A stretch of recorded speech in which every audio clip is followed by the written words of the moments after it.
Hello and welcome to Sofa Health Talks. I'm your host, Liana Shangalaya. In my podcast, will be covered all the topics about health, wellness, beauty, arts that are essential to our health and well-being. Our topic of conversation today is skin health and essential skincare tips. The skin is the biggest organ of the body. It forms the protection barrier between the external environment and internal organs. For healthier skin, it is crucial to have adequate nutrition, proper hydration, healthy lifestyle, and protect your skin from the sun. Indeed, the UV exposure seems to be responsible for 80% of visible facial aging. There's a wonderful literary history of skincare, which is my favorite novel personally. In Mikhail Bulgakov's novel, The Master and Margarita, there's a scene of miraculous rejuvenation accomplished by a magical cream. So we're going to be discussing all this anti-aging topic and overall how to have healthier skin with Dr. Natalia Spierings, who's a trained consultant dermatologist in London with subspecialty fellowship training in Mohs, Micrographic and Dermatologic surgery from the Royal Victoria Infirmary in Newcastle and has a master's degree in aesthetic medicine from the University of London. Dr. Spierings' subspecialty is the diagnosis and management of skin cancer, with primary aim of providing this fast cosmetic outcome after successful surgical treatment. She currently divides her time between her London-based private practice and NHS work and working as a visiting consultant dermatologist of King's College Hospital in Dubai. She recently set up her first Mohs micrographic surgery service in Dubai, bringing the gold standard in the treatment of non-melanoma skin cancer to the patients of the Middle East. So without further ado, here we go with consultant dermatologist, Dr. Natalia Spierings. Hi, Dr. Natalia. Welcome to Sofa Health Talks. So I want to start off with your personalized approach to skincare. So I guess my personalized approach would start with treating any skin condition that is there. So looking at the skin, looking and seeing if there's any problems at all, and then targeting my treatment at that. So let's say you've done that and you've treated the skin condition and now you have very good skin, or you have a patient who just doesn't have anything wrong with their skin. Yeah. And there are occasionally patients who don't have anything wrong with their skin. So my basic approach to skincare, and we're talking about cosmetic skincare, is to really view it as what I refer to as adjuvant therapy or supporting therapy. So supporting your skin. So my basic kind of tenets of that would be to use a very basic cleanser. I prefer an oil-based type cleanser or a balm cleanser that doesn't foam to keep the skin from getting too dry. And that's all skin types benefit from that. So I don't really separate skin by type. So it's basically, and all skin is basically the same, regardless of what I guess commercially people refer to as type. And then I would suggest if you are in the sun or you live in a sunny climate, or even if you just go outside a lot, to wear a mineral-based sunscreen during the day. That's very important. Very important, which can also double as a moisturizer for many people. So like an SPF 50 that's based on zinc oxide, titanium dioxide.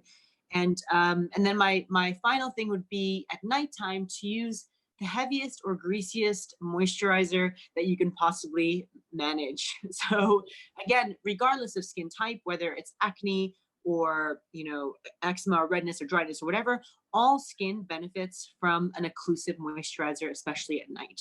Let's move to another question. How to slow down the aging? Is there any youth elixir out there? Like there's this famous novel of Master and Margarita, if you know, magical cream, so which could reverse aging or slow down the aging. There are basically two things that are commercially or available to us as doctors or as patients that do actually do that can reverse and slow down the aging process. So one of them is a topical retinoid, so retinoic acid like tretinoin, and that actually has FDA approval for the treatment of fine lines. So if you want to look at something that's actually going to reverse fine lines around the eyes or the forehead, a topical retinoid is actually evidence-based to do that. That would work. So that actually does the job. with continued use, we know that using a topical retinoid over time will bring back a bit of the, I guess, youthfulness of the dermis because of its impact on matrix metalloproteinases and the way it stimulates collagen to reform in the dermis. So we actually do have like a magic cream that can reverse and, protect from further damage or kind of age-related change. So that's one of them. And the other one, and you may not like this, but some of you may not like this, is Botox. Botox is preventative in terms of developing deep lines on the face. So, it is extremely neurotoxin or anti-wrinkle injections with botulinum toxin is extremely effective. So those two things do that magical thing, which is prevent and possibly reverse, the signs of aging. I see. And it's really highly recommended sunscreen to apply. So while you retinoids you apply at night, and so next day in the morning to apply at least 30 SPF. Yeah. So I mean, sunscreens, they don't necessarily reverse the signs of aging, but they definitely prevent. I mean, sun is your number one extrinsic, cause of aging skin. So yes, absolutely, wearing sunscreen every day is going to be very helpful if you're outside a lot. Yeah, because some of us really forget. So it's a good reminder. Next question about the skin cancer. I'm aware that you're specialized in gold standard treatment of melanoma. What's the warning sign for abnormal mole? As I believe there's ABCD systems I was taught during med school that you could tell us. Elaborate. Yeah. So, there's actually two different kinds of skin cancer. So there's melanoma, which you've spoken about. So melanoma is melanocytic, derives from moles generally.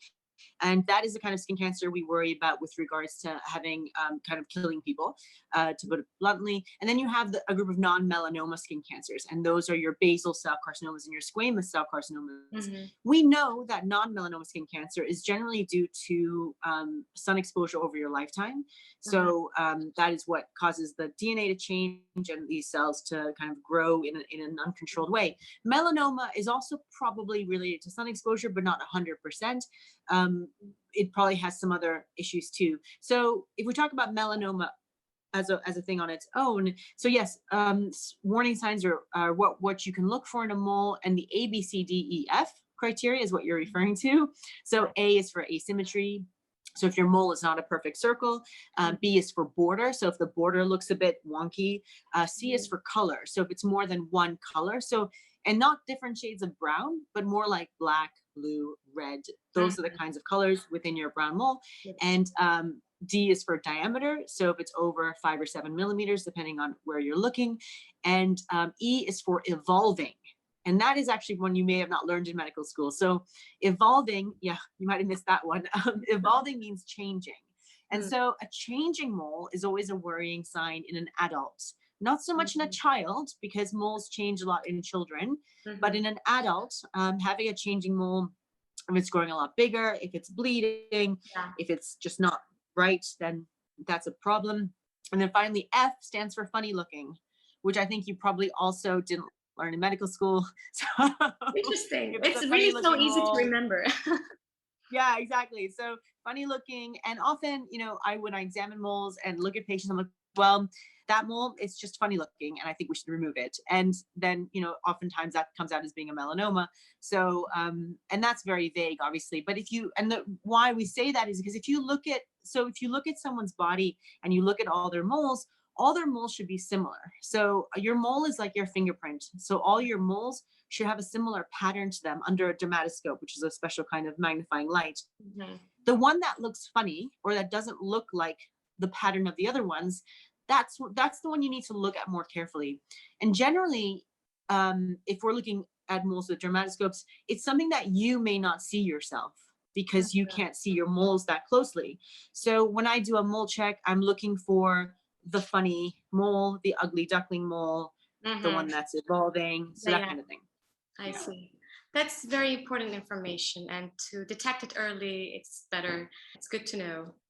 Very helpful. So next one is about more common, which is acne in teenagers. What types of acne are common among different age groups? So in teenagers, you tend to see, I guess, more severe nodular cystic scarring acne. And you can see that in 20s and over as well, but it tends to be worst in teen males in that age group. So Mhm. um, in terms of acne types, um, there all of acne is hormonal. So a lot of people say, "Oh, this is hormonal acne." I'm like, "Yeah, but all acne is driven by an underlying sensitivity to androgens." So to say it's hormonal acne doesn't really work very well. So people talk about type. I don't really differentiate acne by type.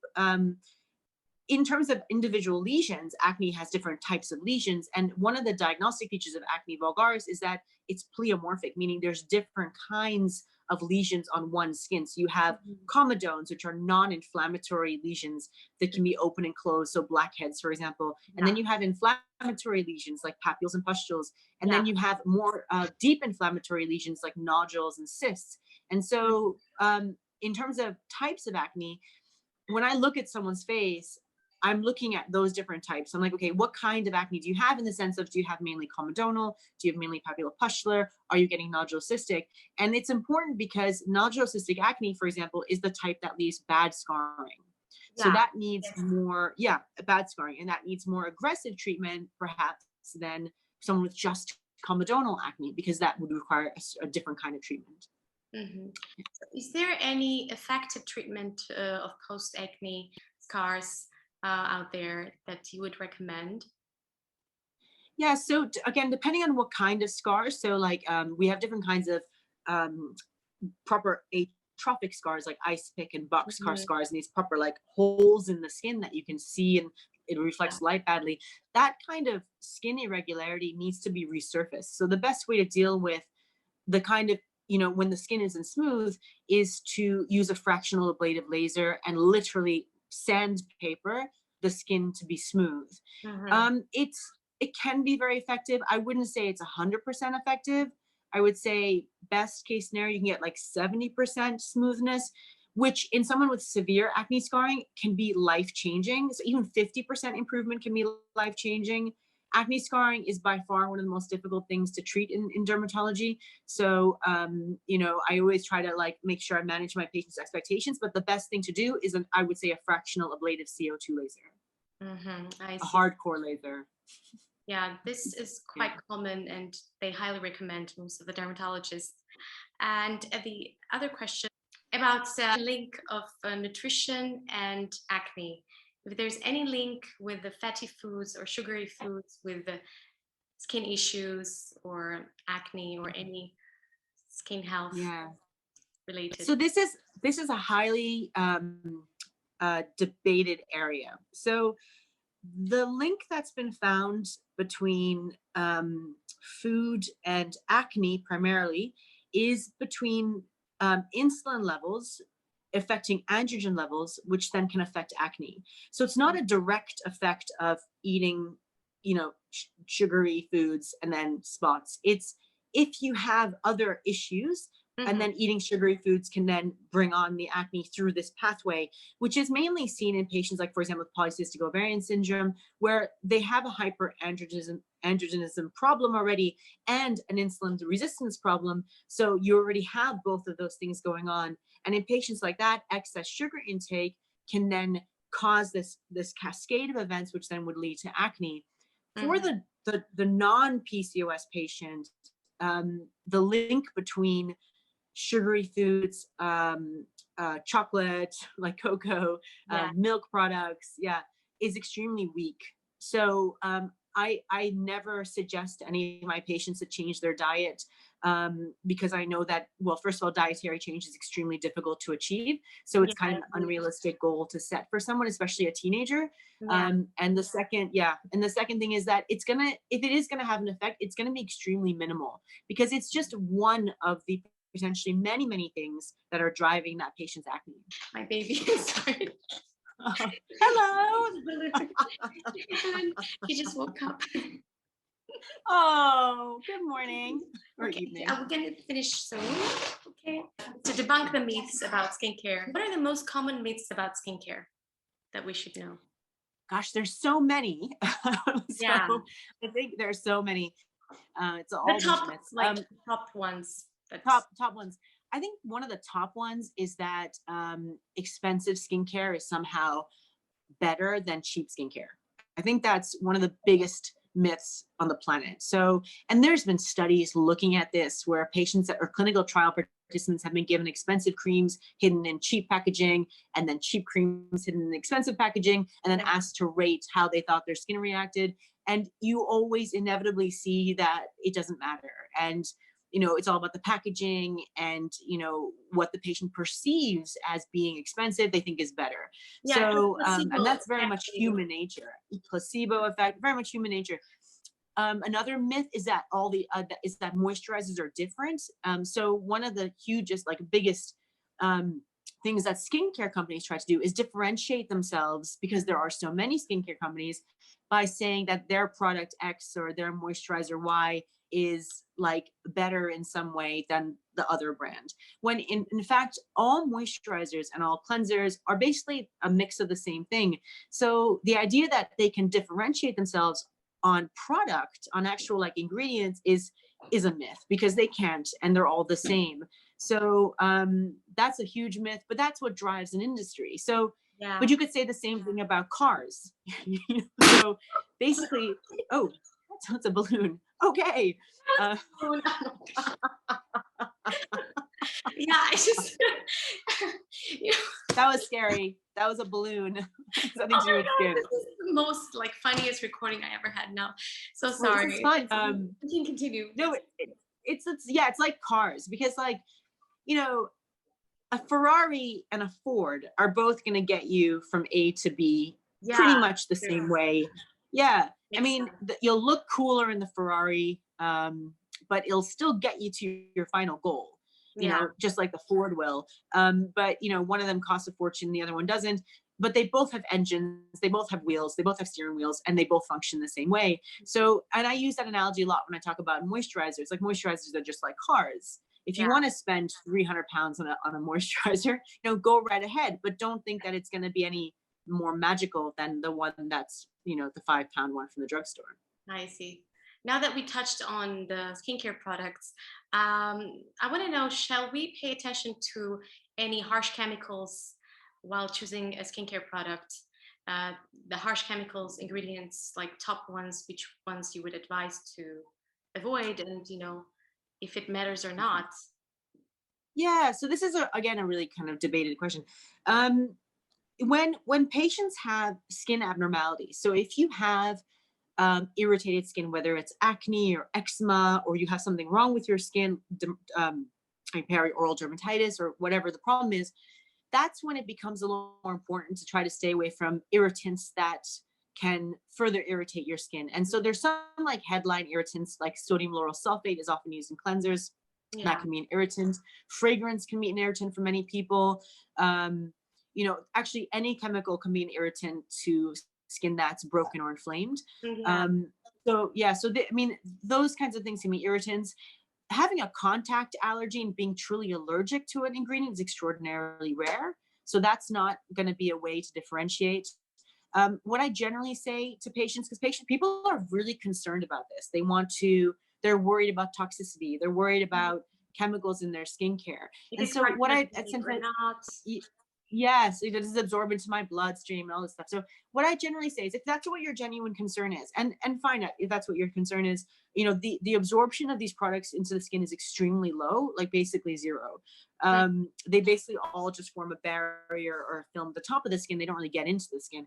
But if you're concerned about irritation or absorption, use a skincare product with the least amount of ingredients. So look for something that has maybe 3 or 4 ingredients in it, things you can understand, like paraffin, dimethicone, phenoxyethanol as a preservative, and some water in it, and then you're good. So keep it as simple as possible. Not necessarily looking for like natural ingredients, but just simplicity within the product.